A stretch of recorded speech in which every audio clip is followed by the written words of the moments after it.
Raptor. Iyi niyo ndege ya mbere ku isi ikoranye ikoranabuhanga rya gisirikare rihambaye.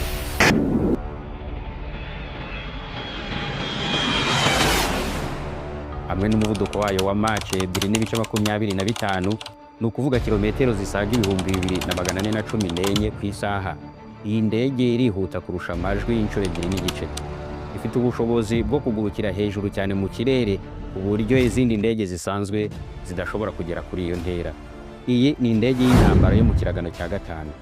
Ndabizi neza iyi video iraza kugutangaza. Ariko se hagati aho ni iki cyakuza kuba mu biyandikishije kuri JD Rwanda? None se uri muri tegereza izi ndege zidasanzwe? Ese ni waba wifuza kwinjira mu isi bitangaza?